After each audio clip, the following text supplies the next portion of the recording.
गणगौर तीज की सभी देशवासियों की, मेरी जीजियों को, जीजाओं को बहुत बहुत बधाई। भारत की भूमि का एक ऐसा त्यौहार गणगौर, ईसर गोरा की पूजा, जिसमें भगवान शिव की कथा सुनने वाले भगवान शंकर और पार्वती की पूजन 16 दिन तक मेरी जीजियों ने, मेरे बेटियों ने करी है। माँ गोरा महारानी से, गणगौर महारानी से निवेदन है, ईश्वर जी से निवेदन है, आप सबका सुहाग अखंड हो, अमर हो, यही बाबा से प्रार्थना करते हैं, यही निवेदन करते हैं। शिव कृपा, प्रेशर खोलो, प्रेशर अंदर, प्रेशर नहीं ऐसा होना। शिव कृपा जब तक जीव के ऊपर नहीं होती है, भगवान शंकर की करुणा जब तक जीव पर नहीं होती, तब तक वह जीव शिव का नहीं हो पाता, भगवान शंकर का नहीं होता।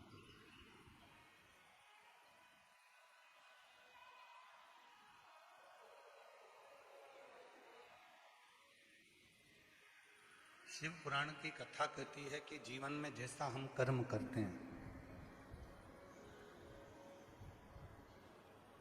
उस कर्म के अनुसार ही हमको फल की प्राप्ति होती है।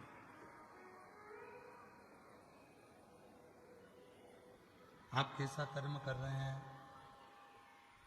किस प्रकार का आप कर्म कर रहे हैं, उसके अनुसार ही आपको फल प्राप्त होगा।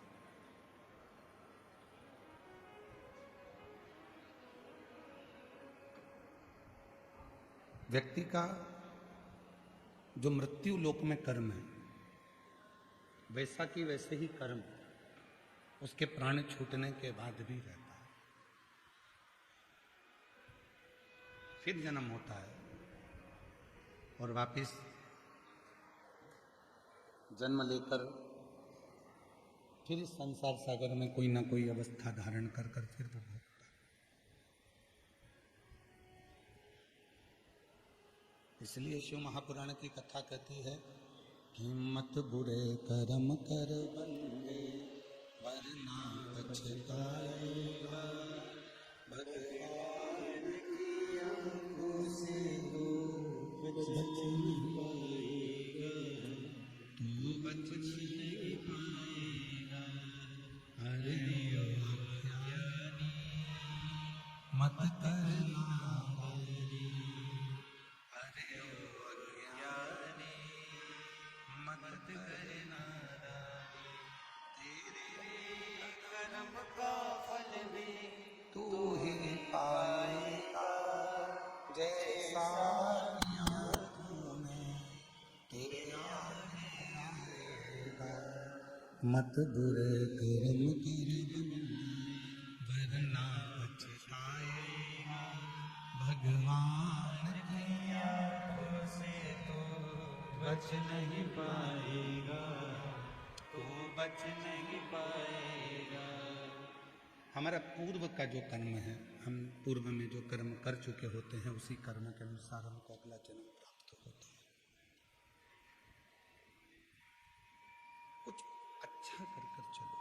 संसार में जन्म लिया है, संसार सागर में जन्मे हैं, संसार सागर में यदि हमारा और आपका जन्म हुआ है तो कुछ अच्छा कर चलो, कुछ श्रेष्ठ कर चलो। बड़ी मुश्किल से ये मानव का देह मिला है, बड़ी मुश्किल से ये मानव का शरीर मिला है, और ये मानव का जो शरीर है, मानव का जो देह है, इसको व्यर्थ नहीं गंवाना। ये जो शरीर है, ना जाने कितनी तप और साधना का फल है।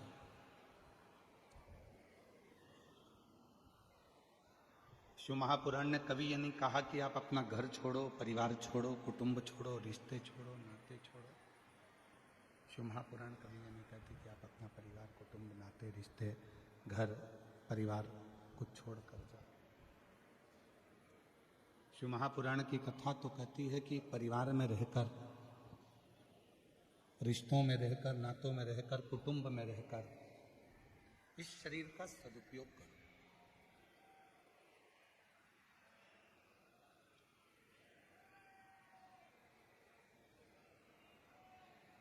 जितना रिश्तों में रहोगे, नातों में रहोगे, कुटुंब में रहोगे, परिवार में रहोगे और परिवार में रहकर जितना जितना आप परमात्मा का स्मरण करोगे उतना सुख आपकी जिंदगी में आता है। घर छोड़ने की जरूरत नहीं है, परिवार छोड़ने की जरूरत नहीं है, नाते रिश्ते छोड़ने की जरूरत नहीं है।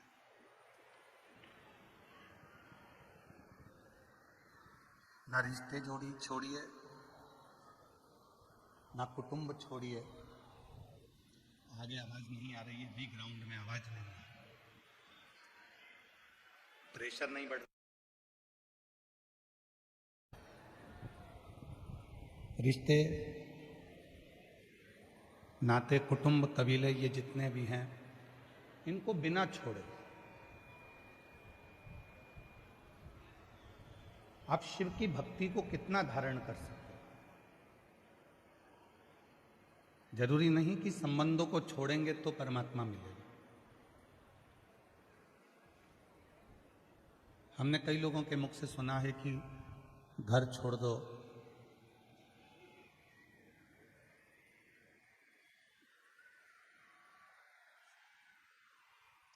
कई लोगों के मुख से सुना है कि घर छोड़ दो ईश्वर मिल जाएगा, परिवार छोड़ दो ईश्वर मिल जाएगा। पर शिव महापुराण की कथा कहती है घर छोड़ने से कभी ईश्वर नहीं मिला, परिवार छोड़ने से कभी ईश्वर नहीं मिला। हाँ, शिव महापुराण की कथा एक बात कहती है, अपने भीतर के अभिमान को छोड़ दो, ईश्वर मिल जाए, ईश्वर प्राप्त।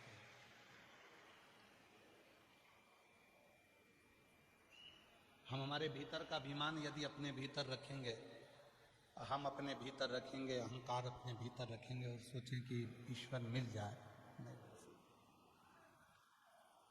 ईश्वर नहीं मिलेगा। ईश्वर कब प्राप्त होगा, परमात्मा कब प्राप्त होगा? जब हमारे भीतर का अभिमान जाएगा, हमारे भीतर की अभिमत्ता जाएगी, हमारे भीतर का अहम जाएगा,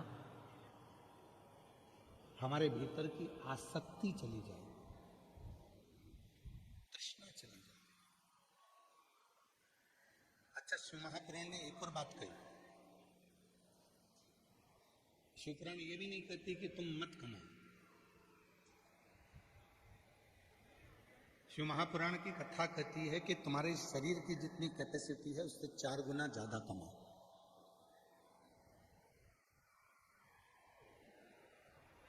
शिव महापुराण ये भी नहीं कहती कि आप किसी नदी के तट पर जाकर बैठ जाओ। शिवपुराण तो कहती है अपने कर्म में लगे रहो और जितना बन सके उतना अपना कर्म करो। फिर शिवपुराण ने कहा कि ना घर छोड़ो, ना परिवार छोड़ो, ना किसी नदी के तट पर जाकर बैठो। घर से बड़ा, परिवार से बड़ा कोई आश्रम नहीं है। उस गृहस्थाश्रम में रहकर शिव को एक लोटा जल चढ़ाकर उस परमात्मा के होकर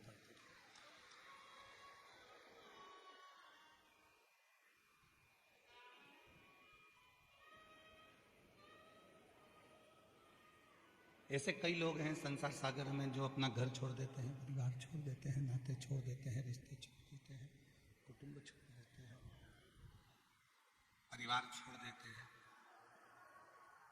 और विचार करते हैं कि कहीं ना कहीं मुझे भगवान मिल जाएगा। पर भगवान कहते हैं कि शिवजी कहते हैं नंदी से कि हे नंदी, मैं स्वयं अपनी धर्मपत्नी को नहीं छोड़ता, मैं स्वयं अपने बच्चों को नहीं छोड़ता, मैं स्वयं नंदी तुझको नहीं छोड़ता,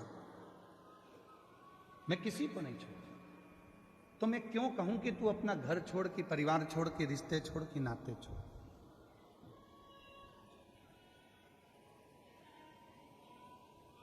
शिव महापुराण की कथा कहती है, भगवान शंकर का चरित्र कहता है, शिव तत्व कहता है कि आपको कुछ छोड़ने की जरूरत नहीं है, कुछ नहीं छोड़ना है। आपको तो केवल घर में रहकर, परिवार में रहकर, नातों में रहकर, रिश्तों में रहकर, कुटुंब में रहकर, अपने सगों के बीच में रहकर भगवान की भक्ति को धारण करना है, भगवान की विरल भक्ति को धारण करना है। क्यों छोड़े?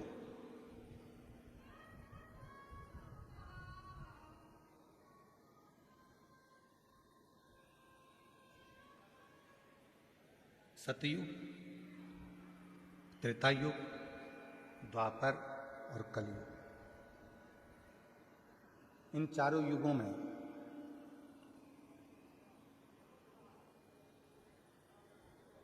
कौन श्रेष्ठ था? किनकी कीमत होती थी? आवाज सेट करते बाबू, सेट नहीं है, बाहर का रिटर्न ज्यादा आ रहा है।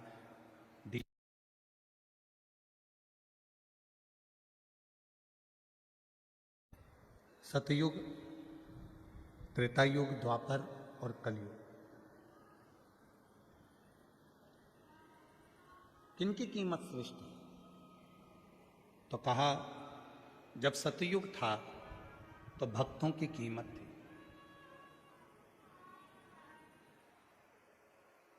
सतयुग में सबसे ज्यादा कीमत अगर किसी चीज की थी तो भक्तों की थी। प्रहलाद, ध्रुव,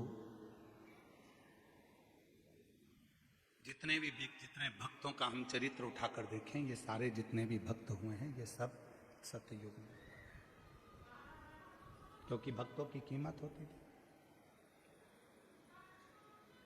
सतयुग में जितनी कीमत भक्तों की थी उतनी कीमत किसी की नहीं थी। लोग उनको पूछते थे, सम्मान करते थे, आदर करते थे, सत्कार करते थे। सतयुग में भक्तों की कीमत थी। त्रेता युग आया तो त्रेता युग में भले आदमी की कीमत थी। आंत्री ऋषि, मातंग, शबरी, जितने भी भले थे, भले आदमी की कीमत। सतयुग में थी भक्तों की कीमत, त्रेता युग में थी भले आदमी की कीमत, द्वापर में थी भक्ति की कीमत।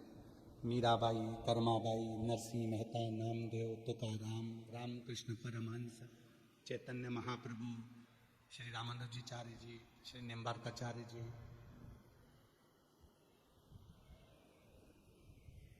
भक्ति की कीमत बढ़ी। सतयुग में भक्तों की कीमत बड़ी थी, त्रेता युग में भले आदमी की कीमत बड़ी थी कि भले आदमी को सम्मान, आदर, सत्कार, भले आदमी की कीमत है। द्वापर आया, भक्ति की कीमत बढ़ी। अब आया कलयुग, तो कलयुग में केवल भ्रष्ट व्यक्ति की कीमत बढ़ी है, बाकी की सबकी कीमत घट गई है।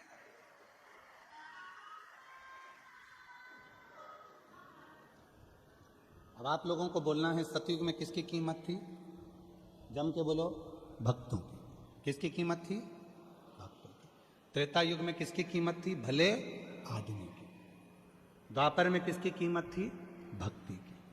और कलयुग में किसकी कीमत है?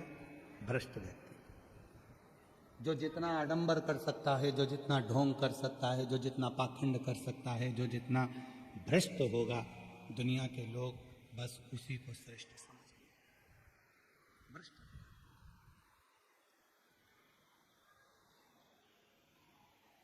आज दुनिया के लोगों ने करा क्या? परमात्मा को त्याग कर, भगवान को दूर हटाकर लोग अपनी पूजन में लग गए। और शिव महापुराण ने इस कलिकाल में वो चक्रा घुमाया, शिव महापुराण ने वो चक्रा घुमाया कि शिव महापुराण ने कह दिया तुम किसी की पूजन मत करो, किसी सांसारिक व्यक्ति की पूजन मत करो, कहीं इधर उधर आडंबर में ना फंसो, बस एक लोटा जल लो और शिव जी को चढ़ाना प्रारंभ करो और तुम्हारी जिंदगी के सारे दुख, तुम्हारे जीवन के सारे दुख, तुम्हारे जीवन के सारे कष्ट, तुम्हारे जीवन की सारी तकलीफें तुम मिटा लो।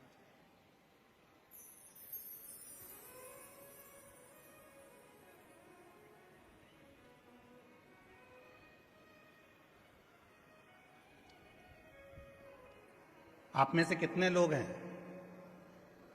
1 2 3 4 5 और पीछे के जितने पंडाल हैं उसमें जो लोग बैठे हो, लाखों की संख्या में आप लोग आए हैं। आप में से कितने लोग हैं जो 12 घंटे की तपस्या करते हो? कोई करता है? हम भी नहीं करते। कोई कहे कि सीवर वाले गुरुजी तुम तपस्या करते हो क्या 12 घंटे की? नहीं करते। आप में से कितने लोग हैं जो 9 घंटे की तपस्या करते हो? कोई नहीं।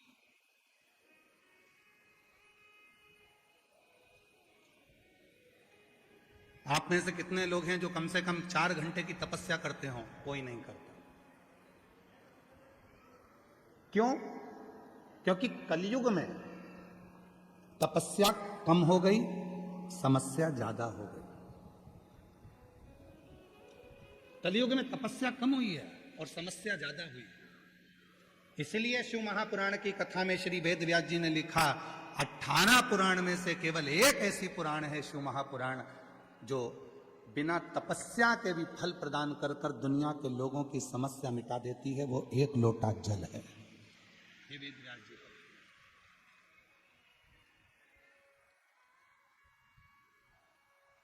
14 घंटे की तपस्या, 12 घंटे की तपस्या, 6 घंटे की तपस्या, 3 घंटे की तपस्या, 2 घंटे की तपस्या, 1 घंटे की तपस्या। कली काल में तपस्या कम हो गई है और समस्या बढ़ती चली गई है। हर व्यक्ति के जीवन में समस्या पड़ी हुई है। दुनिया का कोई संत, कोई साधु, कोई सन्यासी, कोई तपस्वी, कोई साधक, कोई उपासक, कोई महात्मा, कोई जोगी, कोई सन्यासी, दुनिया का कोई ज्योतिषाचार्य, दुनिया का कोई साधारण व्यक्ति, दुनिया का कोई सेठ, दुनिया का कोई गरीबड़ा और दुनिया का कोई व्यक्ति आकर कह दे कि मेरे जीवन में समस्या नहीं है तो हम मानेंगे ही नहीं। क्योंकि जो जन्म लेता है, भगवान राम ने भी अगर पृथ्वी पर जन्म लिया है तो उनकी जिंदगी में भी समस्या चली है। भगवान कृष्ण ने भी जन्म लिया है तो उनकी जिंदगी में भी समस्या चली है। स्वयं भारत की भूमि के जितने बड़े बड़े संत, प्रहलाद, ध्रुव, मीरा, कर्मा, नरसिंह मेहता, नानी भाई, जितने जितने भारत की भूमि के संत हुए उनकी भी जिंदगी में समस्या चली, उनके भी जीवन में समस्या चलती। तपस्या कम हो गई, समस्या बढ़ती चली गई और उस समस्या का हल आप सबको शिव महापुराण ने दिया है। क्या दिया है? एक लोटा, जम के बोलो जरा, एक लोटा।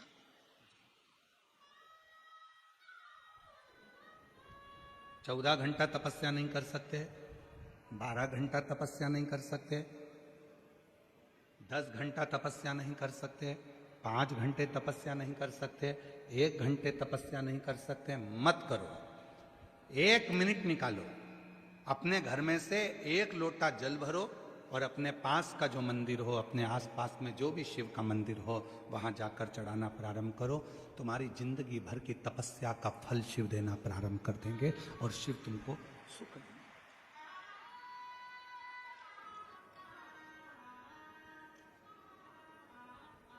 और देख लिया संसार हमने, देख लिया सब मतलब के यार हमने, देख लिया झूठे नाते, झूठे रिश्ते, झूठे नाते, झूठे रिश्ते, अरे झूठा है संसार हमने देख लिया सब मतलब के यार हमने देख लिया, देख लिया संसार हमने देख लिया।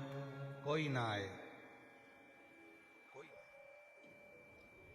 तब आखिरी में वो शिव आए, शंकर।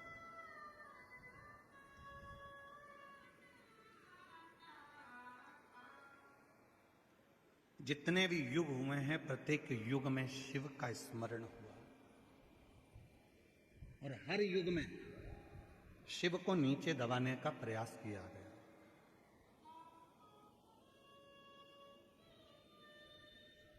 प्रत्येक युग।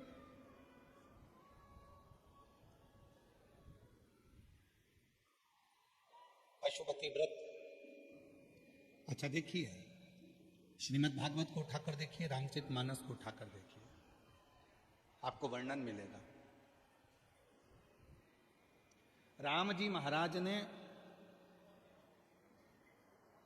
पाशुपत्य अस्त्र को अपने पास में रखा।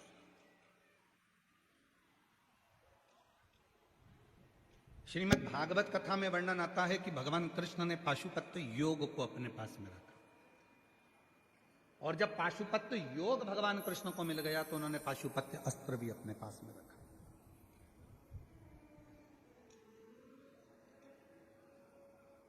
पाशुपत्य योग, पाशुपत्य अस्त्र सब देवताओं ने अपने पास में रखा। वेदव्यास जी शिव महापुराण में लिखते हैं, वेदव्यास जी विद्येश्वर संहिता में लिखते हैं कि संसार के लोगों ने भगवान शिव से निवेदन करा कि भोले बाबा, राम जी ने आपका पशुपत अस्त्र प्राप्त कर लिया, भगवान कृष्ण ने पशुपत अस्त्र प्राप्त कर लिया, पाशुपत्य योग प्राप्त कर लिया, पर ये संसार के लोगों का कल्याण, कलयुग में जो जन्म लेंगे इनका उद्धार कैसे होगा। तो वेद व्यास जी लिखते हैं कि भगवान शिव स्वयं मां पार्वती से कहते हैं कि कली काल में मैंने त्रेता में राम जी को पशुपत अस्त्र दिया है, मैंने द्वापर में भगवान कृष्ण को पशुपत अस्त्र दिया है, मैंने द्वापर में भगवान कृष्ण को पशुपत योग दिया है, मैंने त्रेता में भगवान राम को पशुपत योग दिया है, पर मैंने कलयुग के लोगों के लिए एक व्रत बचा कर रखा है, और वो है पशुपति व्रत। ऐसा व्रत जिससे व्यक्ति कलिकाल में सारे सुख प्राप्त कर सकता है। पाशुपत्य व्रत, पशुपत व्रत वो व्रत है जिससे संसार का मनुष्य जो चाहे वो प्राप्त कर सकता, जो चाहे।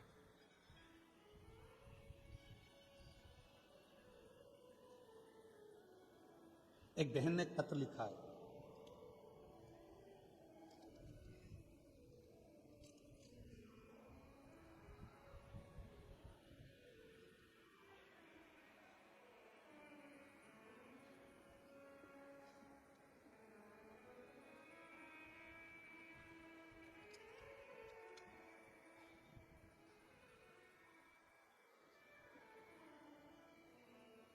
जिला रेवाड़ी से है।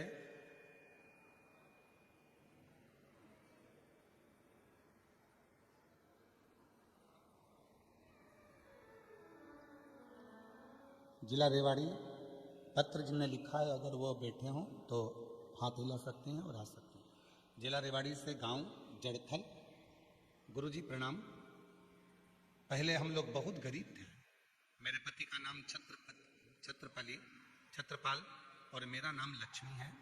हमने बहुत सालों तक, महीनों तक हम प्रजापति हैं, तो हम लोग ईंट के भट्टे पर काम करते हैं। हमारा खुद का कोई भट्टा नहीं है, दूसरे के ईंट के भट्टे पर हम काम करते हैं, ईंट ढोते हैं। गुरुदेव, हमने अपने बच्चे की पढ़ाई ईंट ढो ढो कर 10वीं तक की कराई, और 10वीं की पढ़ाई करने के बाद बेटा भी ईंट ढोने में लग गए। हमने हमारे बेटे से कहा कि बेटा ईंट तो ढो, पर साथ में थोड़ी पढ़ाई भी कर। 10वीं तक सरकारी स्कूल में पढ़ाकर बेटे को भी काम पर लगाया। एक दिन बेटे ने कहा, माँ, क्या जैसे दूसरे लोग सरकारी नौकरी कर सकते हैं तो क्या मैं भी कर सकता हूँ? मैंने अपने बेटे से कहा कि उसके लिए तो और पढ़ना पड़ेगा। तब मेरे बेटे ने पढ़ना प्रारंभ करा। गुरुदेव, बेटे के लिए हम इधर उधर से पैसा लाते और उसको अच्छे स्कूल में पढ़ाते एक दिन बेटे ने पढ़ाई तो कर ली, पर उसका कोई योग नहीं बना नौकरी का। तो हिम्मत हार गया। माँ, इतना पढ़ने के बाद अगर मैं ईंट के भट्टे की ईंट खाऊं तो क्या काम? तब मैंने अपने बेटे से कहा कि मैं ईंट बनाते बनाते उस योर वाला बाबा है ना, उसकी कथा सुनती हूँ मोबाइल पर। सेठ जी उसका ट्रैक्टर में कथा लगा देता है, वो सुनने को मिलती है। तू भी उसकी कथा सुन। गुरुदेव, मेरे बेटे ने 2 महीने तक आपकी कथा सुनी, पशुपति नाथ का व्रत किया, अपनी मेहनत को 4 गुना बढ़ाया, और बाबा की ऐसी कृपा शायद किसी पर हुई हो जो मेरे बेटे पर हुई है। आज मेरा बेटा फरीदाबाद में एसडीओ के पद पर नियुक्त हो गया। आज मेरा बेटा फरीदाबाद में एसडीओ के पद पर नियुक्त हो गया। शायद दुनिया में किसी पर कृपा करी तो वो मेरे बेटे पर मेरे बाबा ने कृपा करी। कहीं बैठी हो,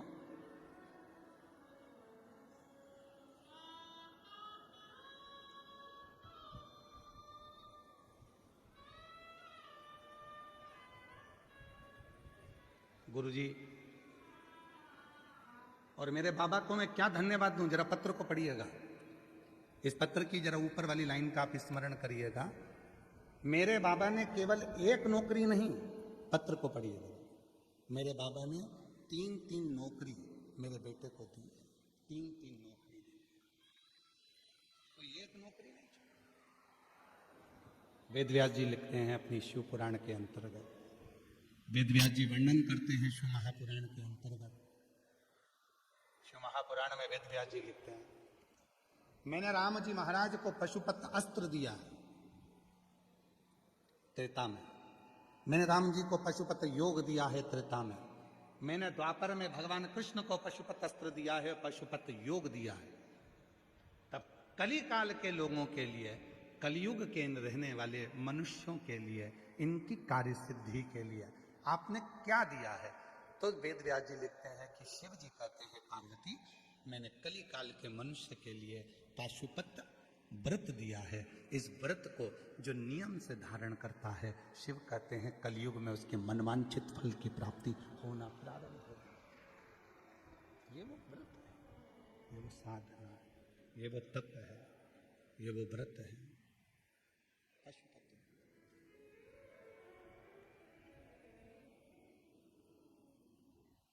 मैंने तेरे ही भरोसे बाबा, तेरे ही भरोसे हवा बिच उड़ती जावांगी बाबा, डोर छड़ी ना कटी जावांगी भोले मैं तेरी शंभू में तेरी।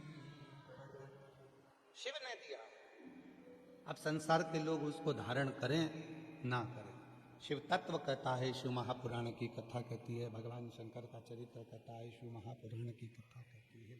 शिव तत्व कहता है कि इस संसार सागर में, इस भव सागर में शिव की साधना, शिव का तप, शिव की भक्ति बार बार जन्म और मरण के प्रपंच से दूर कर देती। हम नहीं कर सकते। हो सकता है जयपुर के लोग 14 घंटे, 15 घंटे, 10 घंटे की तपस्या करते हो, पर सियोर वाला महाराज तो 10 घंटे की, जाने दो 3 घंटे की तपस्या भी नहीं करता। हम अपनी कह रहे हैं। हो सकता है आप लोग तो 3-4 घंटे की तपस्या कर लेते होगे, पर हमसे तो नहीं बनती। हाँ, हमसे एक काम बनता है जो मेरे वेदव्यास जी ने लिखा शिव पुराण में, कि कली काल में, इस कलयुग में तपस्या कम हुई है, समस्या बड़ी है, और समस्या का हल करने के लिए वेदव्यास जी ने एक लोटा जल और श्री शिवाय नमस्तुभ्यम का मंत्र दिया है, जिसको हम जपते हैं, भजते हैं और शिव को चढ़ाते हैं।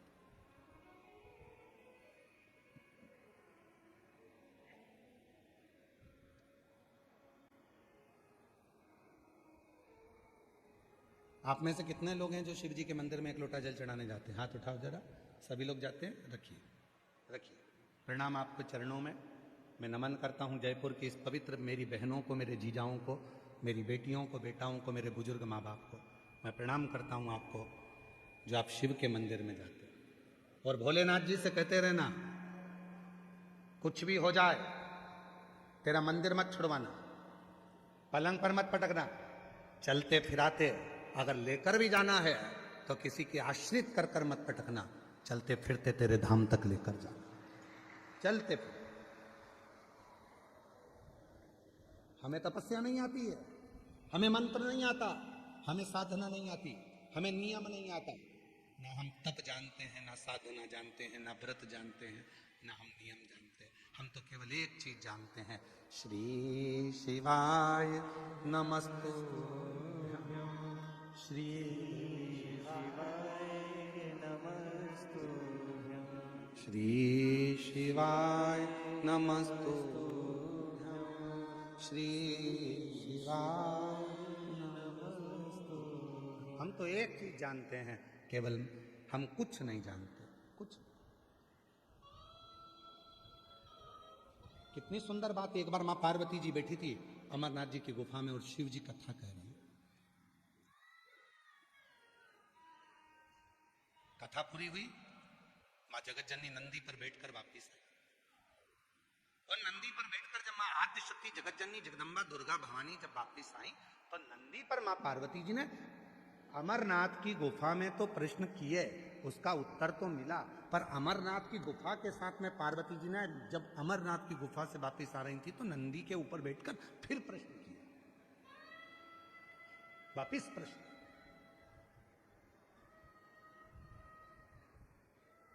और पार्वती जी ने कौन सा प्रश्न किया? पार्वती जी बोली, संसार के कई लोग हो सकता है कि विद्या अध्ययन नहीं करे हो, संसार के बहुत सारे लोग ऐसे हैं, हो सकता है किसी गुरु की शरणागति ना गए हो, संसार के कई लोग ऐसे हैं जिन्होंने किसी विद्यालय में पढ़ाई ना करी हो, संसार के कई लोग ऐसे हैं जिन्होंने कहीं किसी गुरु की शरणागति ग्रहण ना करी हो, किसी के उनको संस्कृत बोलना नहीं आती, उनको मंत्र बोलना नहीं आते, उनको साधना करना नहीं आती।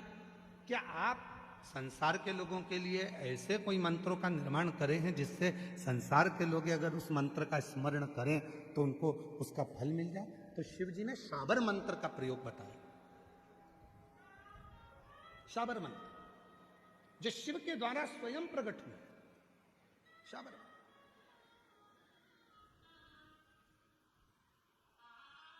और शाबर मंत्र किसको कहते हैं? शाबर मंत्र कहते किसको है? किसको कहा गया शाबर मंत्र? कई लोग कहते हैं सीवर वाले महाराज जी तो वही की वही भजन गुनगुना देते हैं, वही की वही लाइनें गुनगुनाते रहते हैं, इनकी जितनी कथा सुनो सारी कथा में एक जैसी लाइन मिलेगी, मंत्र बस वो एक एक लाइन गुनगुनाते रहते हैं। क्या है? शिव महापुराण में स्वयं भगवान शंकर पार्वती से कहते हैं, दुनिया के लोगों को मंत्र याद नहीं रहेगा, तपस्या याद नहीं रहेगी, तो मैं अपनी इस अंग से शाबर मंत्र को प्रकट करता हूं। शाबर मंत्र कहते किसको है? तो शिव पुराण में वर्णन किया गया। शाबर मंत्र वो मंत्र है जिसको आप दिल से, हृदय से शिव जी के पास बैठकर कुछ भी गुनगुनाओगे, वो शिव उसे मंत्र के रूप में स्वीकार कर कर तुम्हारा कल्याण कर देंगे। इसलिए उन मंत्र को आप और हम गुनगुनाते, महादेव नमन चरणों में स्वीकार कीजिए। अच्छा, दुनिया के लोगों को क्या लगता है कि महाराज जी भजन गा रहे हैं, महाराज जी भजन की लाइन गुनगुना रहे हैं। ना ना ना, इस मंत्र को ये हमारे मुख से, आपके मुख से कोई भी स्तुति निकल रही है, वो स्तुति बारंबार निकलेगी तो मंत्र का काम करेगी। आप बार बार अगर किसी को एक ही बात कहोगे, राम राम सा, राम राम सा, राम राम सा, तो वो मंत्र हो जाएगा। जय श्री कृष्णा सा, जय श्री कृष्णा सा, मंत्र हो जाएगा। श्री शिवाय नमस्तुभ्यम, श्री शिवाय नमस्तुभ्यम, मंत्र हो जाएगा। जब एक ही लाइन को तुम बार बार गुनगुनाइए तो वो मंत्र, वो केवल भजन की लाइन नहीं होगी, वो शंकर का शाबर मंत्र बन जाता है। महादेव नमन चरणों में। इसलिए आप लोगों से भी कहते हैं, आप भी बोलिए, स्वीकार कीजिए सबका किया है, मेरा भी उद्धार कीजिए, उद्धार कीजिए।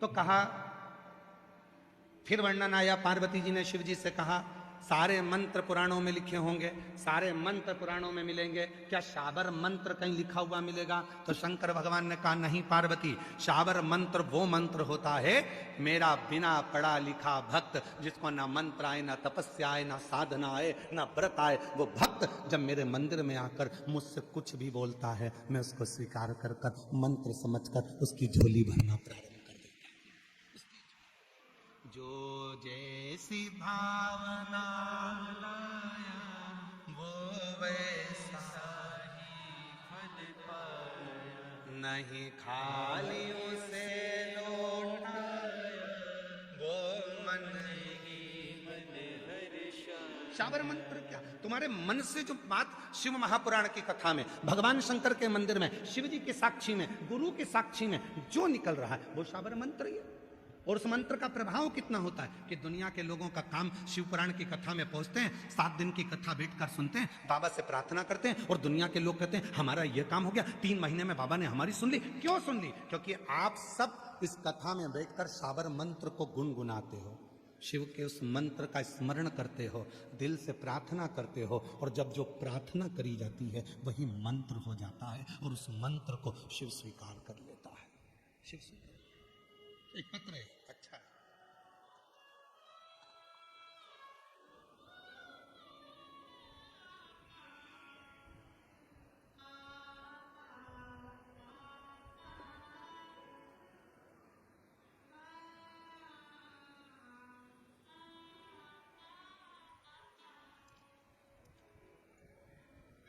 सादर प्रणाम।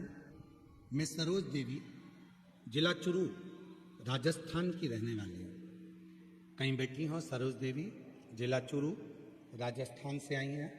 अगर कहीं बैठी हूँ तो हाथ हिला सकती हैं, और अगर कहीं बैठी हो, किसी भी पंडाल में बैठी हूँ तो व्यासपीठ के पास आकर बेलपत्र ले सकती हैं। मैं सरोज देवी, जिला चुरू, राजस्थान की रहने वाली हूँ। आपकी कथा 4 पंडाल में सुनी। पहली बार पुष्कर में, दूसरी बार सीहोर में, तीसरी बार रतनगढ़ में, चौथी बार जयपुर में, पिछली बार सुनकर गई हूँ। गुरुदेव, केवल एक नियम था, मेरी बेटी पढ़ाई कर रही है और उसको नीट क्लियर करना है, उसका नीट क्लियर नहीं हो रहा था। बाबा से 5 पंडाल का नियम लिया था कि 5 पंडाल में कथा सुनूंगी और 5 पंडाल में तो मुझे विश्वास है कि मेरी बेटी का नीट क्लियर कराएगा। गुरुदेव, आपकी कथा बिल्कुल सत्य कहती है, जो पंडाल में बैठकर मांगो वो देता है। बाबा ने ऐसी कृपा करी, मेरी बेटी ने 12th क्लियर करा और नीट का एग्जाम भी बाबा की कृपा से दिया। और आज मैं छाती ठोक कर कहूँ, मेरी बेटी को एक गवर्नमेंट कॉलेज नहीं, 2 गवर्नमेंट कॉलेज से लेटर आया। मेरी बेटी को 2 मेडिकल कॉलेज में सिलेक्शन मिला, 2 मेडिकल कॉलेज से पत्र आया, एक नहीं 2। गुरुदेव, आज मेरी बेटी बीकानेर के MBBS कर रही है, और मैं क्या वर्णन करूं गुरुदेव, शिव शिव है। आप कहते हो कि मेहनत को 4 गुना करो, मेरी बेटी ने वही करा। बेलपत्र पर शहद लगाकर बाबा को चढ़ाती और बाबा के मंदिर में सफाई करती। गुरुदेव, बाबा की कृपा का क्या गुणगान करूं, वो कभी झोली खाली नहीं रखता, भरता जरूर है, भरता। एक पत्र और है, बड़ा सुंदर।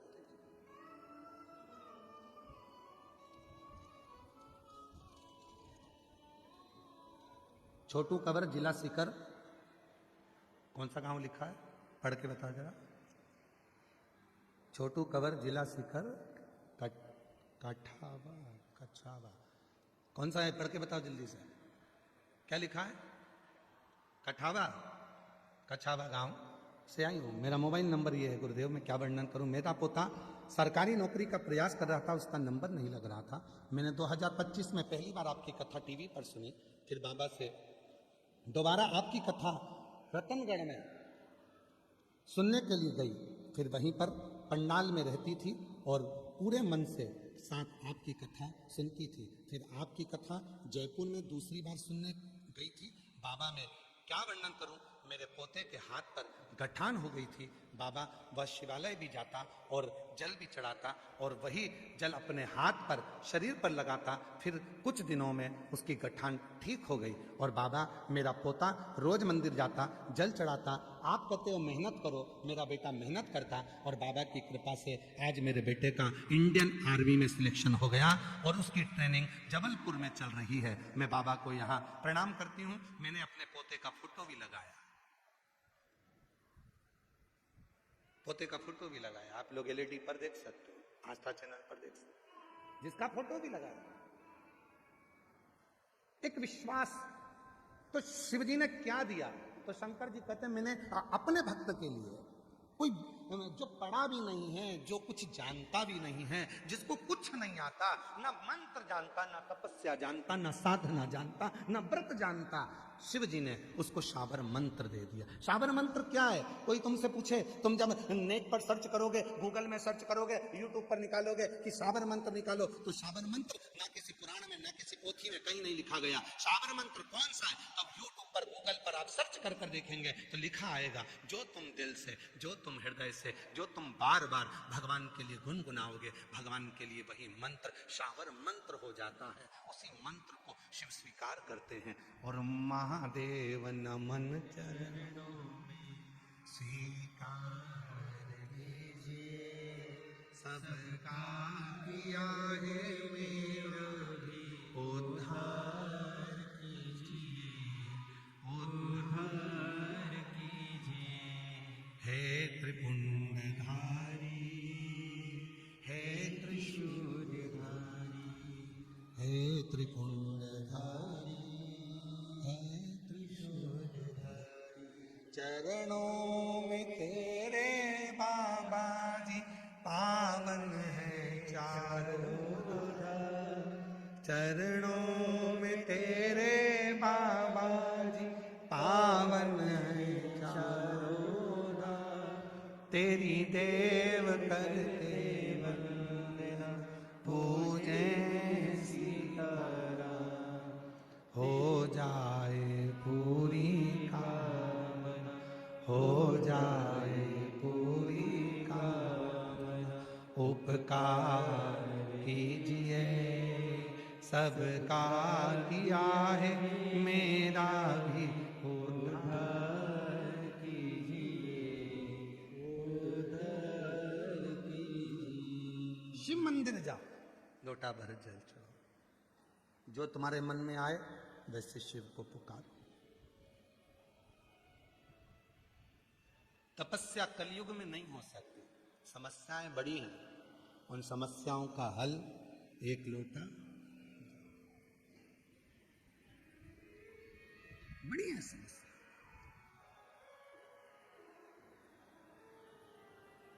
और कोई कह दे इस कलिकाल में,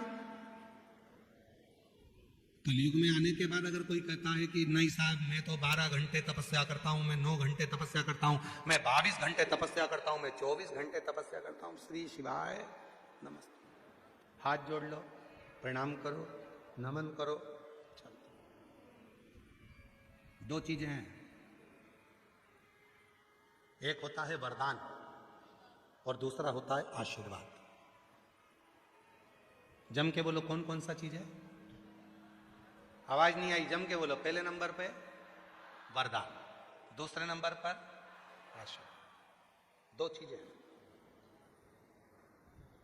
और दोनों में जमीन और आसमान का अंतर है। वरदान और आशीर्वाद में जमीन आसमान का अंतर है। वरदान ऋषि को भी मिल जाता है, वरदान तपस्या करने वाले को भी मिल जाता है, वरदान असुर को भी मिल जाता है, वरदान कोई बहुत राक्षस है उसको भी मिल जाता है, वरदान सुर को भी मिल जाता है, वरदान असुर को भी मिल जाता है, वरदान पशु को भी मिल जाता है, वरदान पक्षी को भी मिल जाता है, और वरदान कोई दुष्ट है, पापी है, उसको भी मिल जाता है। वो बहुत तपस्या करेगा, वरदान मिल गया। तप करा ब्रह्मा जी का, वर मिल गया।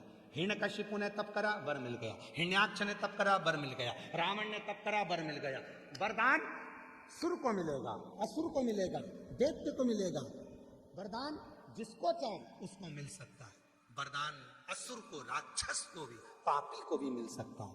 पर आशीर्वाद केवल भक्त को ही प्राप्त होता है, जो भगवान की शरणागति में रहता है। आशीर्वाद।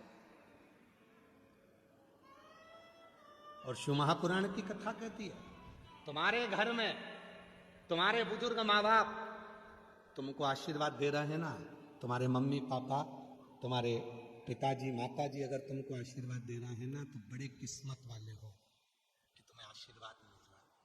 वरदान, तिजोरी की चाबी, लॉकर का माल तो सबको मिल जाता है, किसको नहीं मिले? सब मनुष्य जन्म लिए हो तो भी तुम्हारी बीवी होगी, बच्चे होंगे, सब होंगे, मम्मी पापा भी मिलेंगे तुम्हें मनुष्य देह में।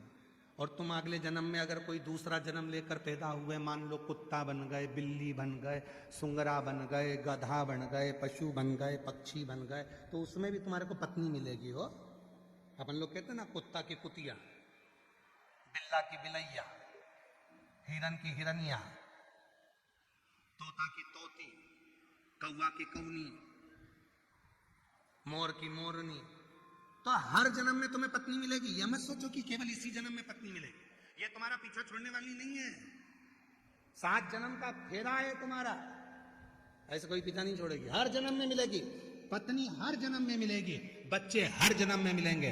तुम जिस जन्म में पैदा होगे, तुम माथे की जू भी बन जाओगे तो वो लीख बनकर पैदा होगी। ऐसे हर जन्म में पत्नी मिलेगी, बच्चे मिलेंगे। खटमल बने तो भी बच्चे मिलेंगे, पत्नी भी मिलेगी। मच्छर बने तो भी पत्नी मिलेगी और बच्चे भी होंगे। हर जन्म में पत्नी और बच्चे सब मिलेंगे, पर हर जन्म में शिव पुराण की कथा नहीं मिलेगी। शंकर को एक लोटा जल चढ़ाने का मौका नहीं मिलेगा। हर जन्म में तुम शंकर के मंदिर नहीं जा सकोगे। हर जन्म में तुम शिव को एक लोटा जल नहीं चढ़ा सकोगे। हर जन्म में तुम पूरे चीटे बनकर शंकर पे चढ़ जाओगे, पर जल नहीं चढ़ा पाओगे। इसलिए ये मानव की जो देह मिली है, इस देह का सदुपयोग करो, इस देह का सदुपयोग।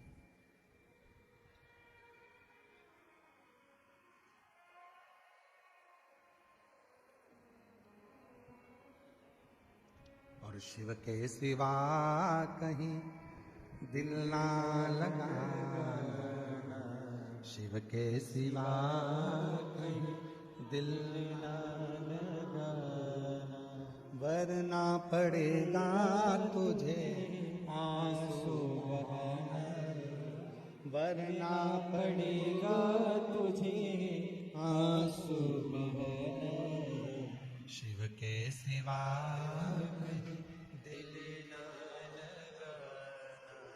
शिव के सिवा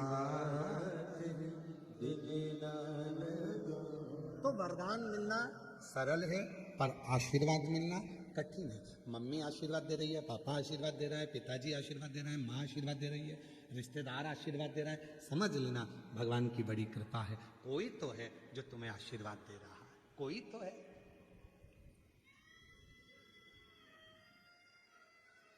सास से खूब लड़ो, खूब लड़ो, ननन से खूब लड़ो,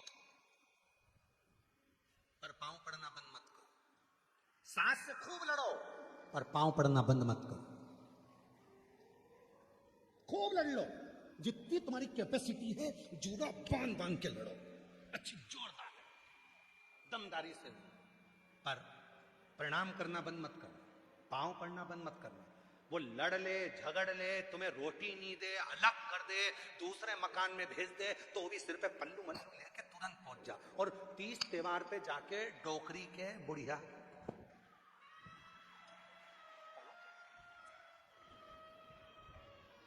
क्यों? शिव पुराण कहती है कितनी भी लड़ाई हो जाए और सास के तुमने पांव पकड़ लिए, घर के बुजुर्ग के तुमने पांव पकड़ लिए, भले वो अंदर से कुड़ के गाली भी देगी ना, तो भी आशीर्वाद ही कहलाएगा। वो भी आशीर्वाद, वो बद्दुआ भी देगी तो भी आशीर्वाद कहलाएगा। खूब लड़ो, दिल से लड़ो, 4-5 पराठे खा खा के लड़ो,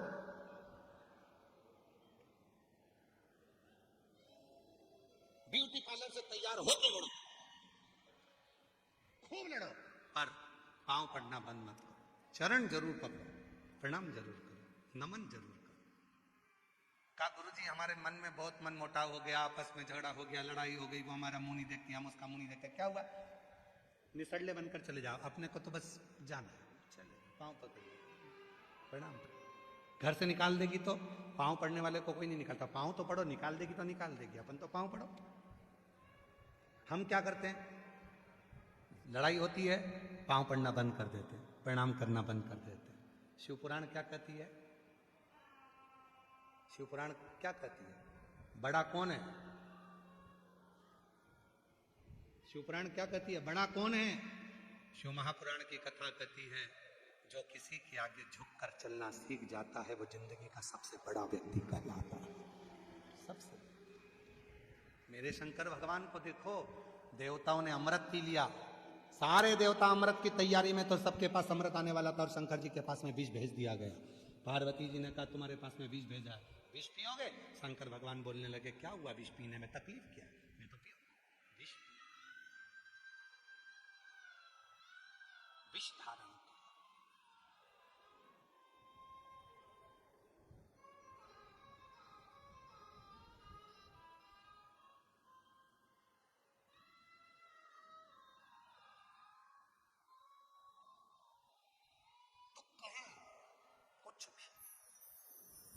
शिव महापुराण की कथा कहती है आशीर्वाद लेने में पीछे मत हटना।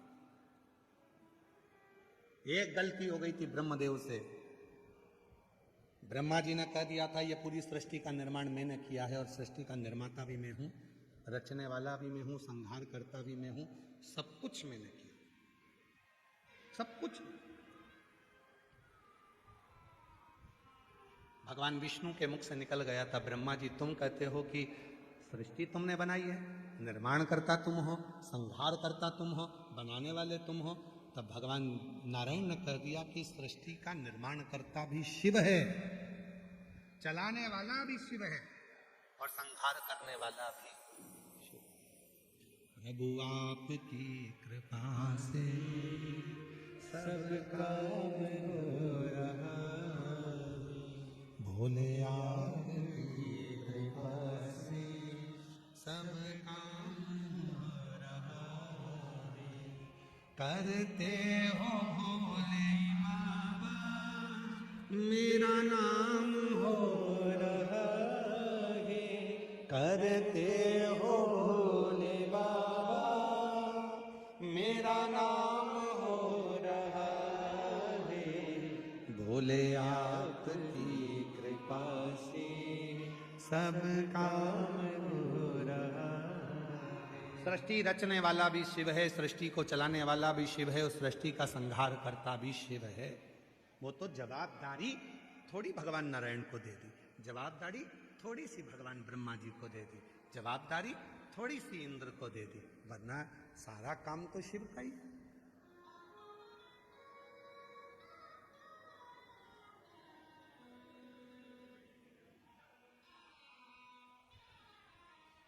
एक बहुत प्रश्न है, सुंदर प्रश्न है, उत्तर दीजिएगा जरा, ठीक है?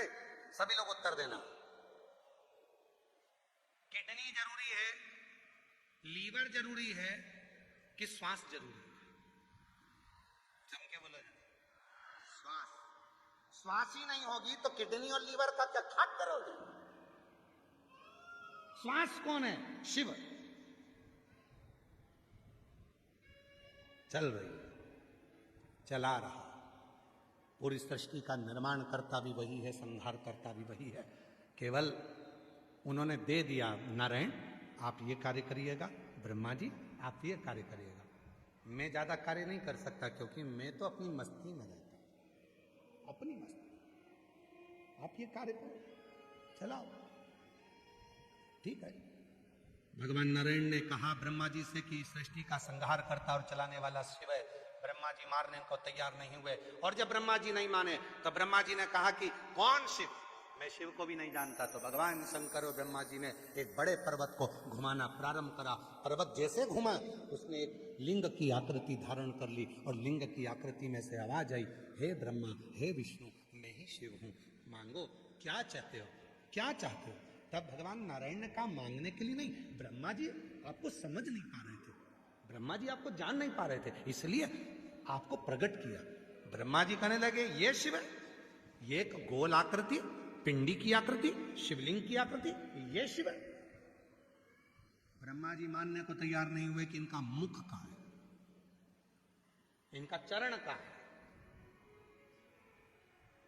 और मेरी जीजियों, कई माताओं की आदत रहती है कि शिवलिंग की पिंडी में मुख देखती है, शंकर जी का मुख किधर होगा? इधर है, इधर है, इधर है, इधर है, किधर है? शंकर जी के 5 मुख हैं, चारों दिशा में 4, और एक शंकर जी का मुख शिवलिंग के ठीक ऊपर के भाग में। जैसे ये शिवलिंग दिख रहा है तो एक मुख इधर, एक मुख उधर, एक मुख उधर, एक मुख उधर, और जो ऊपर का गोल भाग दिख रहा है शंकर जी का एक मुख ऊपर की ओर होता है। क्यों? क्योंकि अगर कोई भूल से भी बेलपत्र चारों दिशा की जगह मेरे शिवलिंग पर चढ़ा दे, भूल से भी चावल का दाना ऊपर ना चढ़ाकर नीचे भी चढ़ा दे, भूल से भी एक पुष्प चारों दिशा में या ऊपर की ओर कहीं पर भी शिवलिंग पर अगर ये कहीं पर भी चढ़ाएगी, शंकर कहते हैं मैं उसको स्वीकार कर लूंगा। मेरे पास में सर्वस्वता है। और हम कहां देख रहे हैं? शंकर जी को पाना है तो कहां बैठना पड़ेगा? यहां बैठो। शिव जी को पाना है तो क्या करना पड़ेगा? ऐसे करना पड़ेगा। शंकर भगवान का शिवलिंग पता है, तुम्हारे घर में शंकर भगवान का शिवलिंग है, उस शिवलिंग का मुख कहां पर है? तो शिव पुराण कहती है चारों दिशा में मुख है, और शंकर का शिवलिंग का एक मुख ऊपर की ओर भी है। शिव स्वयं आनंद के साथ पशुपति नाथ के रूप में पंचानंद बनकर विराजमान। एकानंद पंचानंद भोले पंचानंद। एक मुख भगवान नारायण, ब्रह्मा 4 मुख और भगवान शिव। एकानंद चतुरानन पंचानंद भोले पंचानन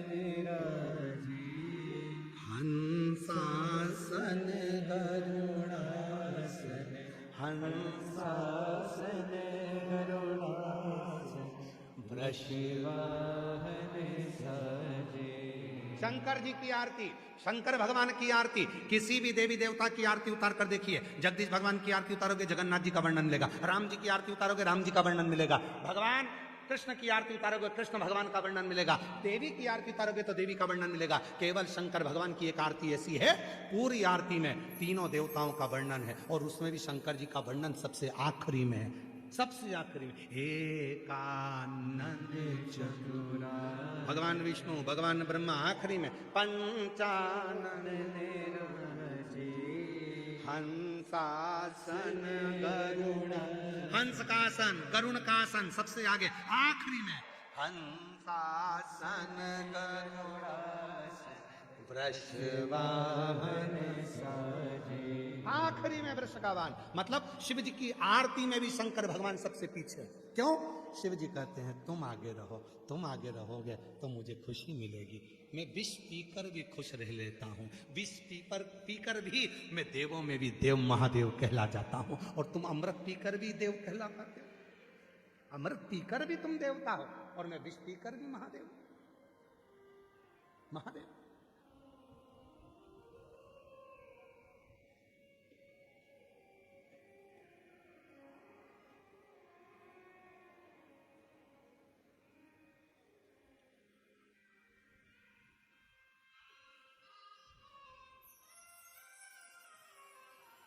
कल एक माता जी ने पत्र भेजा था,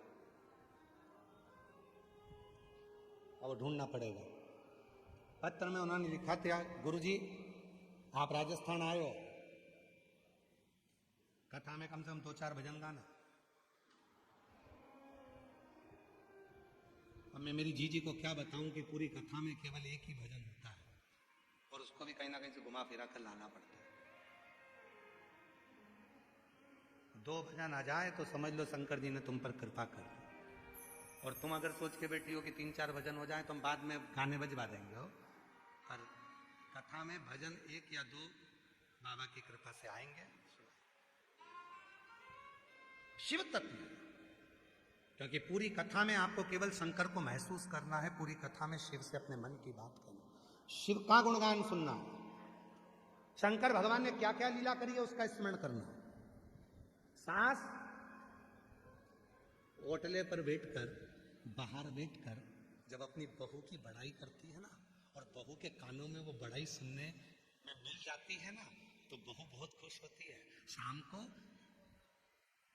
खीर बनाती है, मालपुआ बनाती है सास के लिए, मम्मी खाओ। मम्मी बोली क्यों नहीं बेटी आज खीर क्यों नहीं, बस मेरा मन कर गया, क्योंकि बहू को सुनने में आके सास ने मेरी बड़ाई करी है। उसी तरह जिस देवता की कथा सुनने के लिए बैठे हो उसका जितना गुणगान कर सकते हैं उतना गुणगान करो और उतना गुणगान सुनो, तो वो भी तुम्हारे लिए कुछ अच्छा करने का प्रयास करेगा कि मेरा गुणगान कर मेरा।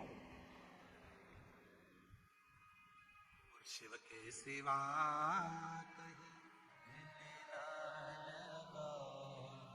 शिव के सिवा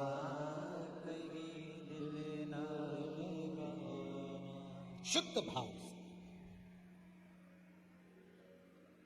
ब्रह्मा जी से कहा कि यही शिव है। ब्रह्मा जी नहीं। अब ब्रह्मा जी क्या बोले भगवान विष्णु से, मुझे शिवलिंग का चरण देखना है और सिर देखना। कहां मुख है, मुझे वो देखना। शिव जी का मुख कहां पर है, मुझे वो देखना। भगवान नारायण ने हाथ जोड़कर ब्रह्मा जी से कहा, ब्रह्मदेव कैसी बात करते हो, शंकर भगवान के शिवलिंग में मुख देखने की होड़ मत रखो। और फिर निवेदन करूं पूरी जयपुर के श्रोताओं से, कोई तुमसे पूछे कि तुमने शंकर जी को देखा है, साफ मना कर देना कि ना तो हमने शिव जी को देखा है और ना कभी हम शिव जी को देखना चाहते हैं। शिव जी को देखना भी नहीं चाहते और ना हम शिव जी को कभी देखें। तो फिर शिव पुराण की कथा क्यों सुनते हो, तो कहना बस उसको महसूस करना चाहते हैं। हवा दिखना नहीं चाहिए, हवा तो हमारे शरीर में अंदर प्रवेश करना चाहिए। हवा दिखेगी वो ठीक नहीं है, हवा महसूस करो कि हवा चल रही है। हम तुम्हारे सामने कूलर चला देते हैं, हवा दिखाकर बताओ कि हवा कहाँ है, ऐसी चल रहा है इसकी हवा कहाँ है, पेड़ों से हवा निकल कर जा रही है, हवा कहाँ है, हवा दिखती नहीं है पर शरीर उसको महसूस करता है। शिव दिखता नहीं है पर वो महसूस करने में आता है। जब वो झोली भरता है तो महसूस होता है कि उसने कृपा कर, उसने कृपा। एक पत्र है, अच्छा है, देखिए।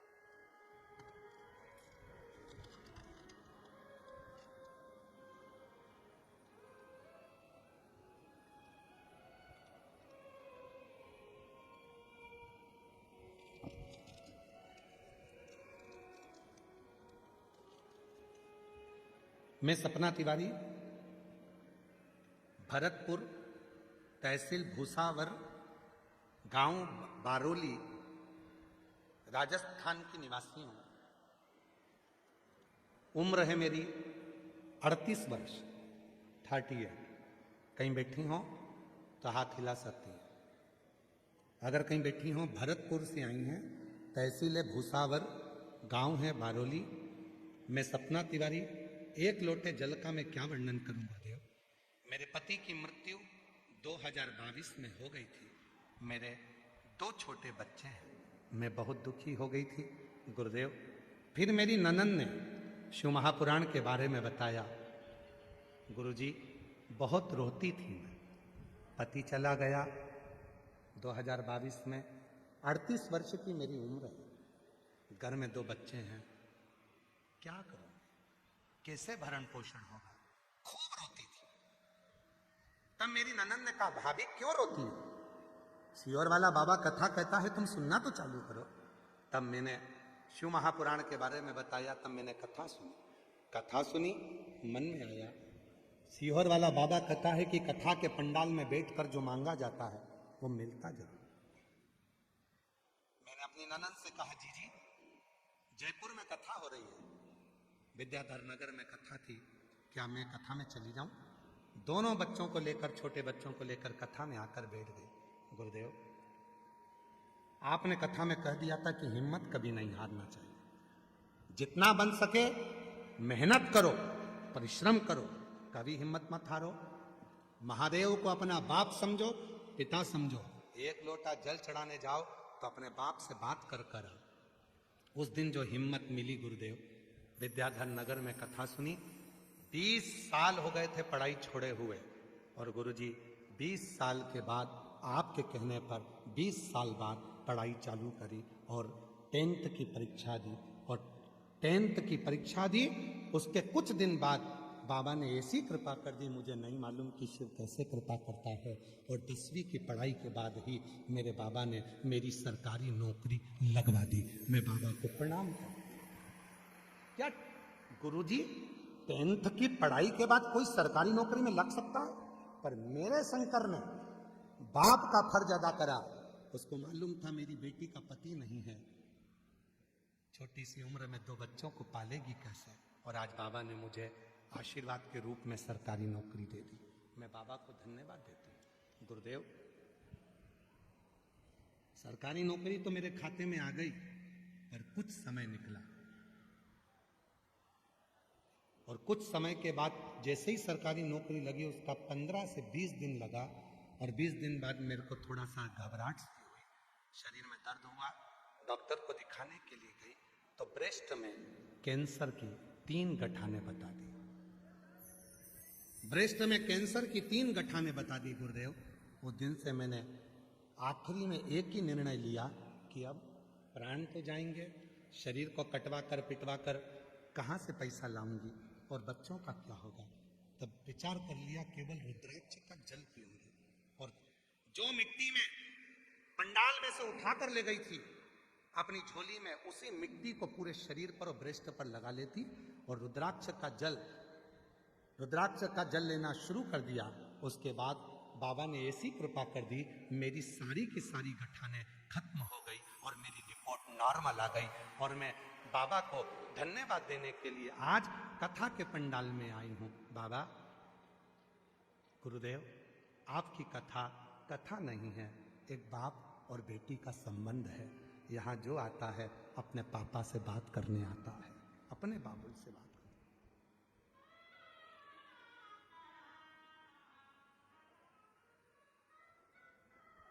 मेरा तू ही तो हमदर्द है, जिसे हर दर्द कहता।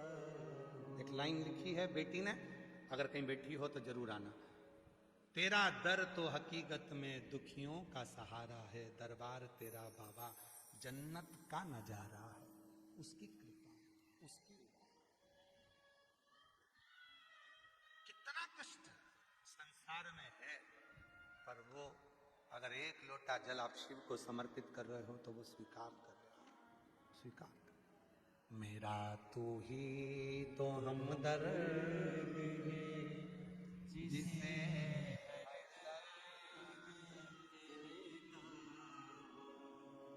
आप भी बोलो, मेरा तू ही तो हमदर्द है, जिसे हर दर्द कहता। दुनिया के आगे प्रभु चुपचाप मेरे ना हो। दुनिया के आगे प्रभु चुपचाप मेरे ना हो। मेरा तू ही हमदर्द है, जिसे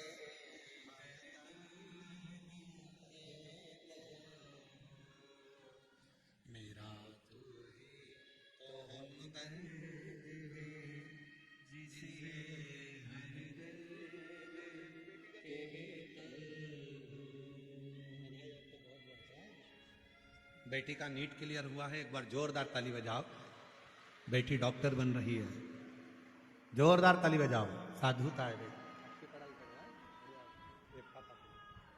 आया नजर ना कोई भी अपना, जब मुझे को दरकार थी,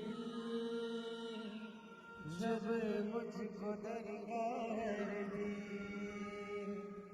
तब मेरे पथ का जीवन के रथ का तू ही बना सारथी, तू ही बना सारथी।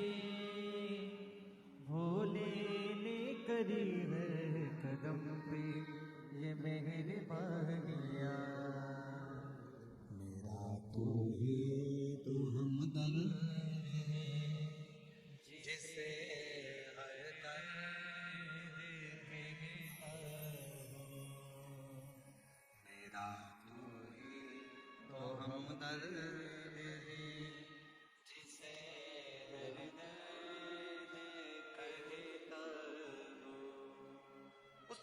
अपने दिल की बात करो। कल कथा में कहा था, पहले दिन की कथा में, शिव पुराण केवल कथा सुनने का विषय नहीं है, शिव को महसूस करने का विषय। जिस पंडाल में जगह मिले वहां बैठो, सुनो।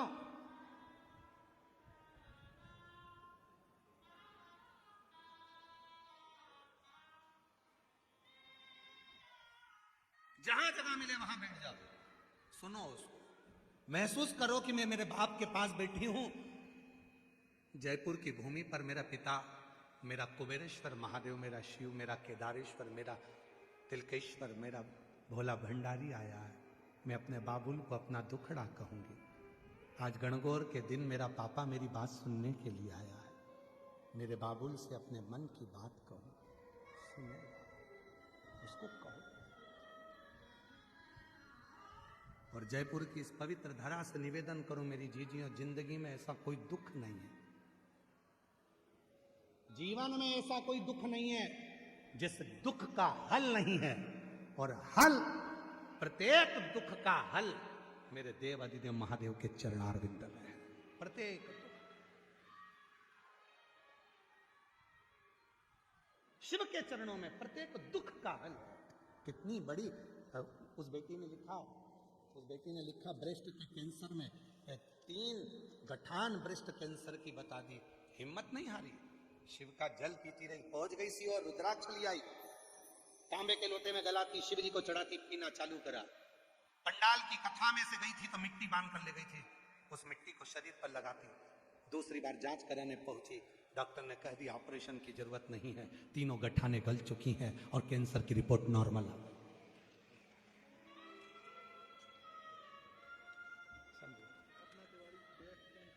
रोती नहीं अब तो बाबा संभाल लिया था, तो क्या टेंशन करते, बिल्कुल ना रो बेटा, शिव है शंभू, आप भी ना रोइए, सब कोई ना रो, खुश हो, बाबा के पास आए हो ना, आंसू में नौकरी भी लग गई और तेरा कैंसर भी बाबा अच्छा कर दिया है।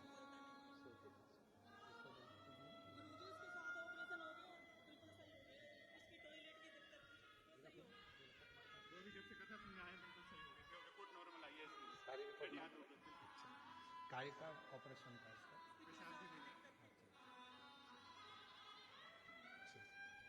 एक बच्चे को रोते नहीं, खुश होकर जाओ। मेरा तू ही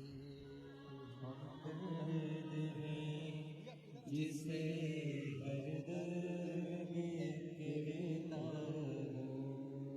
उसको प्रेम से बोलो, स्नेह से बोलो, वो स्वीकार करो, स्वीकार।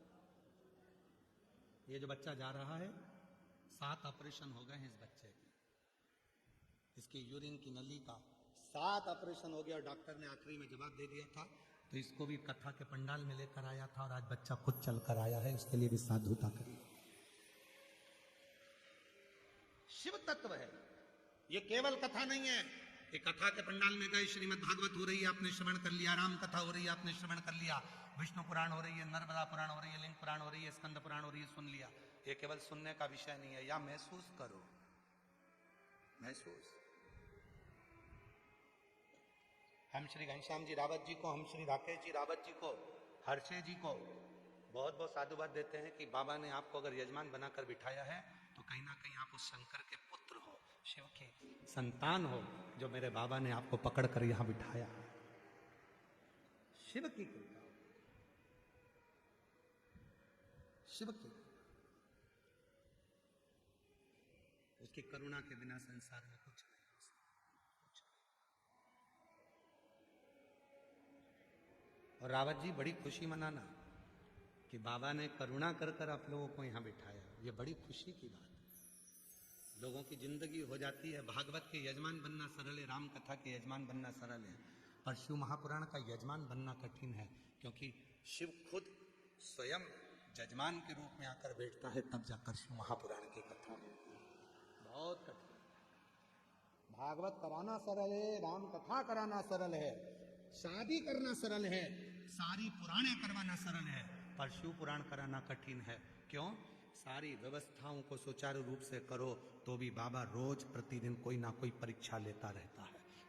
पूरे 7 दिन परीक्षा चलती है शिव पुराण की कथा में, सफल हो जाए ये शिव की कृपा होती है। कहाँ से लाखों भक्त आते हैं, कहाँ जाते हैं, किसी को नहीं मालूम। कैसे भोजन करते हैं, कैसे पाते हैं, चले जाते हैं, किसी को नहीं मालूम।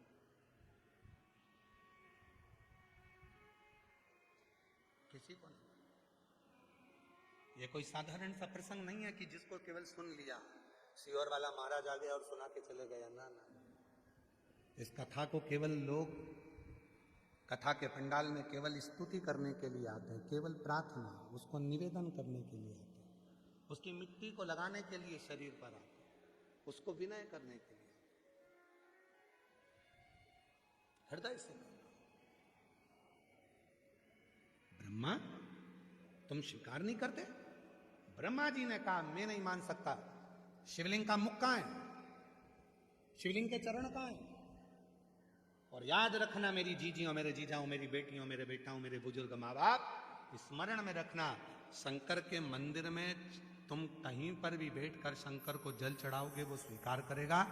खड़े होकर भी अगर शिव जी के शिवलिंग पर जल चढ़ा रहे हो तो भी वो स्वीकार कर रहा है, क्योंकि वो एकानंद चतुरानन पंचानन भोले पंचानन राजी हंसासन गरुड़ासन हंसासन गरुड़ासन वृषवाहन साजी। ओम हर हर हर सब जगह पर उसका प्रत्येक प्रत्येक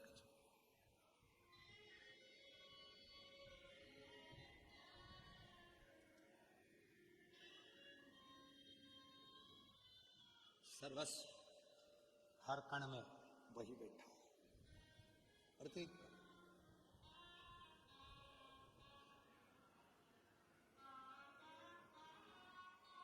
शिव कथा कह रहे हैं, भगवान शंकर का चरित्र कह रहे हैं, शिव महापुराण की कथा वर्णन कर रही है। ब्रह्मा जी ने कहा कि ठीक है, मैं भगवान शंकर का शीश देखने के लिए जाता हूं। नारायण आप, भगवान विष्णु बोले मैं चरण ढूंढने के लिए जाता हूं। भगवान विष्णु को तो मालूम था चरण नहीं मिलना है, शिव के चरण मिलेंगे क्या? नहीं मिल सकते।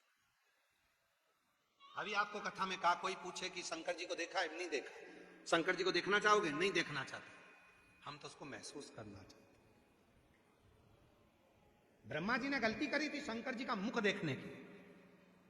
क्या हाल हुए ब्रह्मा जी के, अभी ये कथा में बताया जाएगा। मुख देखना है ब्रह्मा जी को, और भगवान विष्णु कह रहे हैं देखने की जिद मत करो। शंकर भगवान को देखना जरूरी नहीं है, शंकर भगवान को महसूस करना जरूरी है। वो प्रत्येक रोम रोम में है। जब जल चढ़ाओ तो महसूस करो कि मैं अपने पापा से बात कर रही हूं, मैं अपने पिता से बोल रही हूं। एक पत्र अच्छा है।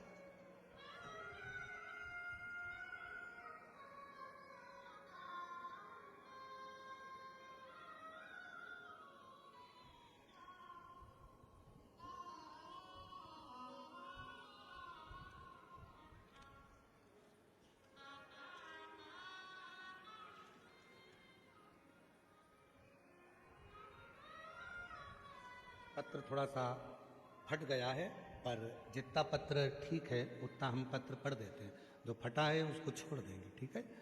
तो पत्र में आधा नाम तो दिख रहा है, आधा नाम नहीं दिख रहा है, पर हम जितना नाम दिख रहा है उतना बोल दे रहे हैं। मेरा नाम कविता, मेरे पति का नाम रमेश कुमार सोनी है। गुरुजी, मैं हनुमानगढ़ जिला तहसील भादरा से आई हूँ। मेरा मोबाइल नंबर ये है। एक लोटा जल, पत्र आगे फिर फटा हुआ है कि कृपा का मैं क्या वर्णन करूं गुरुदेव। मेरे पति ने आर्मी से 2020 में रिटायरमेंट लिया, दूसरी सरकारी नौकरी की तैयारी कर रहे थे। बहुत प्रयास करने पर भी नौकरी नहीं लगी। तब हर बार निराश हो जाते थे। फिर एक दिन मोबाइल में आपकी कथा देखी, आपने बताया कि एक लोटा जल सारी समस्या का हल। फिर अगले दिन से ही हम पति पत्नी दोनों मंदिर जाना शुरू किया और एक लोटा जल बाबा को चढ़ाना। 2023 में हम दोनों कुबेरेश्वर धाम गए और भोले बाबा को प्रणाम किया, कंकर शंकर की पूजन की और एक कंकर शंकर घर ले आए। उसकी पूजन करना शुरू किया। हम दोनों ने पशुपतिनाथ का व्रत किया। 2025 में आपकी कथा जब जयपुर में हुई, हमने 7 दिन तक पंडाल में कथा सुनी। पति पत्नी हम दोनों पंडाल में पहुंच गए, भंडारे में सेवा देते, झूठे बर्तन मांज देते, झाड़ू लगा देते, ऐसी सेवा करते करते समय निकाला। 7 दिन सेवा करने के बाद जैसे ही बाबा को प्रणाम कर कर यहाँ से बोल कर गए, और बाबा की कृपा से CISF में SI के पद पर मेरे पति की नियुक्ति हो गई। मैं बाबा को यहाँ प्रणाम करने के लिए आई। कहीं बैठी हो तो आ सकती हैं बाबा को प्रणाम करने और बेलपत्र लेने। शिव को पहचान, शंकर को।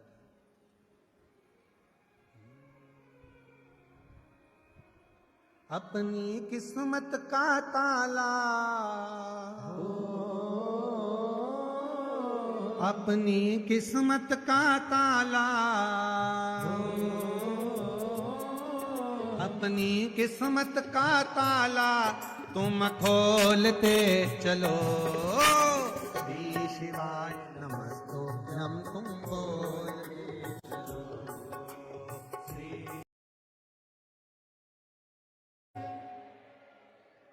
अपने स्थान पर बैठकर भगवान देवाधिदेव महादेव से प्रार्थना करिए, दिल से विनय करिए, निवेदन करिए, बाबा से अपने मन का बात कहिए। जहाँ जगह मिले वहाँ बैठकर बाबा को अपने मन का भाव करो, प्रार्थना करो, विनय करो, निवेदन करो, विनती करो। शिव शिव। जहाँ जगह मिले वहाँ बैठकर बाबा को अपने मन का भाव कहिए। प्रेशर बढ़ा दे बाबा। हृदय से प्रार्थना करो, निवेदन करो, विनय करो। ये कथा जो जयपुर में चल रही है, उसकी कृपा से, भगवान शंकर की करुणा से, उनकी उदारता से जयपुर में ये कथा जो चल रही है, शंभु शंभु शंभु शंभु। जयपुर में ये जो कथा चल रही है, बाबा की कृपा से, शिव की कृपा से, करुणा से, उनकी उदारता से, ये 20 मार्च से 26 मार्च तक, 20 मार्च से 26 मार्च तक, 20 मार्च से 26 मार्च तक ये कथा जयपुर की पवित्र धरा पर चलेगी। कल से कथा का समय दोपहर में 2 बजे से 5 बजे तक रहेगा। आज तो कथा का समय 1 बजे से 4 बजे तक है, पर कल से जो कथा रहेगी वो 26 मार्च तक जो कथा चलेगी, उसका समय 2 बजे से 5 बजे तक रहेगा। ये कथा 26 मार्च को विराम होगी। 30 मार्च से 5 अप्रैल तक शिव महापुराण की कथा आरणी यवतमाल में रहेगी, जिसका कथा का समय दोपहर में 1 बजे से 4 बजे तक महाराष्ट्र में रहेगा। और 8 अप्रैल से 14 अप्रैल तक भीलवाड़ा राजस्थान में कथा रहेगी, जिसका समय दोपहर में 2 बजे से 5 बजे तक रहेगा।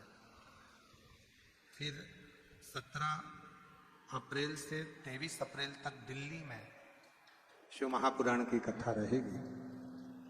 ऐसे कथाओं के क्रम निरंतर हैं। बाबा को अपने मन का भाव कहें, प्रार्थना करें।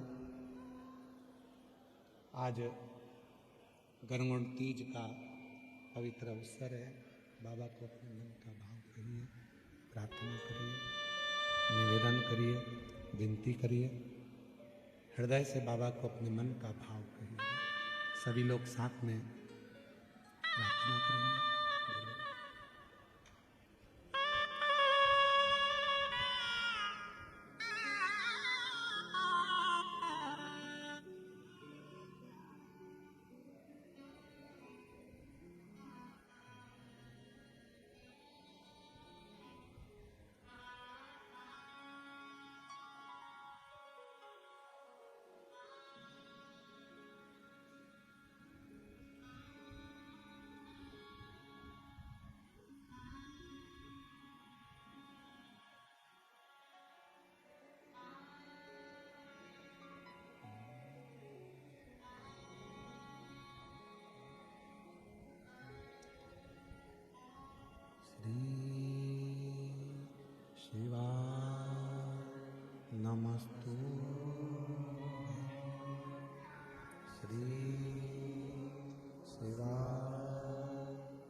श्री शिवाय नमस्तुभ्यं।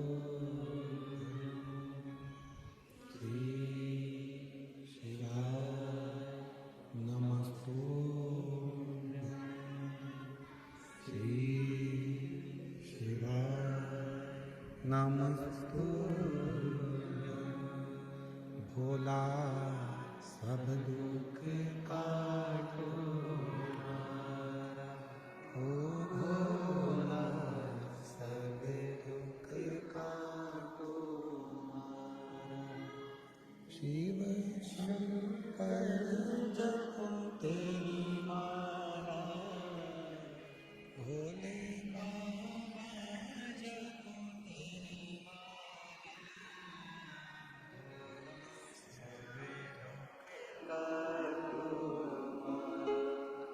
ओ भोला सब दुख काटो देश मंगलकारी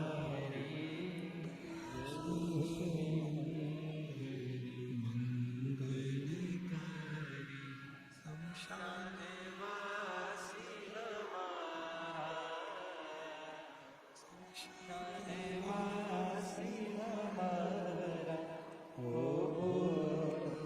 सब दुख काटो ओ भोला सब दुख काटो।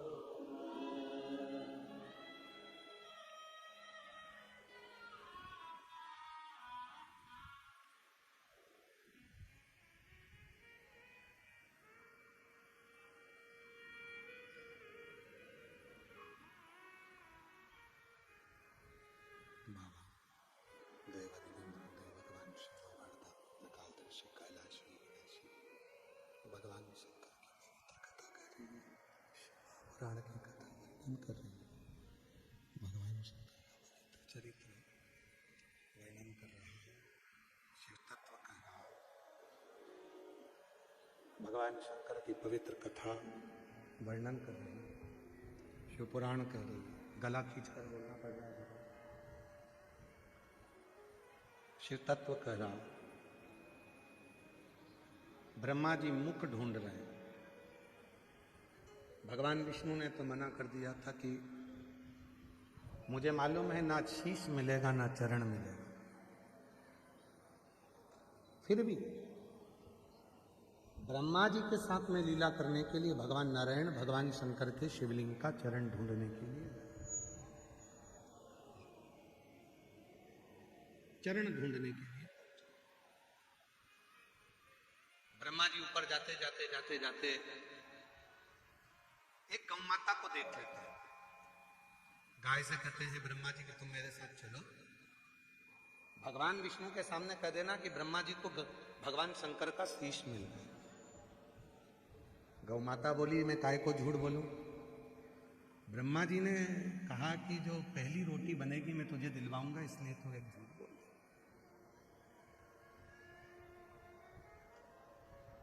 एक रोटी के लिए गौ माता ने झूठ बोल दिया। एक रोटी। और गौ माता ने झूठ बोला, गाय को लेकर चल दिए। बीच में केतकी का पुष्प मिला। उस केतकी के पुष्प को देखा और केतकी के पुष्प को देखकर ब्रह्मा जी ने कहा कि केतकी के पुष्प तुम भी हमारे साथ में चलो और भी भगवान सामने जाकर भगवान नारायण के सामने जाकर कह देना कि ब्रह्मा जी को भगवान शंकर के शिवलिंग का शीश मिल गया। केतकी का पुष्प भी झूठ बोलने को राजी हो गया। दोनों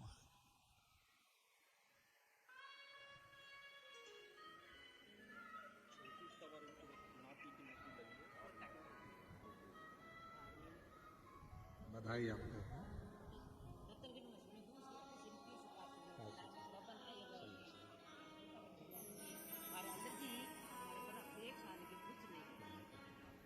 ठीक है।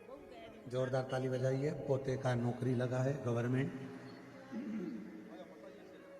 श्री शिवाय नमस्तुभ्यं। शिव तत्व का भगवान शंकर का चरित्र का शिव महापुराण की कथा कर रही, शिव की कथा कर रही है। ब्रह्मा जी केतकी का पुष्प और गौ माता को लेकर ब्रह्मदेव भगवान नारायण के पास में आ गए।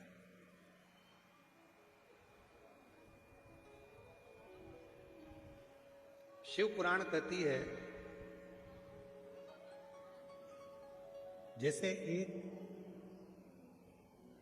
शमी के पत्र में रोग को मिटाने की सामर्थ्यता होती है, जैसे एक बेलपत्र में दुनिया का धन पाने की, वैभव पाने की सामर्थ्यता होती है, एक दुर्गा में क्लेश मिटाने की सामर्थ्यता होती है। एक दुर्गा और एक चावल के दाने में कैसी भी जमीन हो, कितना भी उसमें दोष हो, कितनी भी तकलीफ हो, उस जमीन का दुख, उस जमीन की तकलीफ, उस जमीन का वास्तु दोष, कैसा भी दोष हो, एक चावल का दाना उस दोष को समाप्त कर देता है।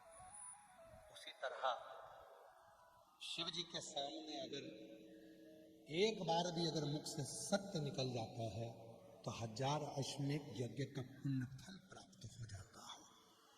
1000 अश्वमेध यज्ञ का फल केवल एक बार मुख से निकले हुए सत्य से प्राप्त होता है। एक बार सत्य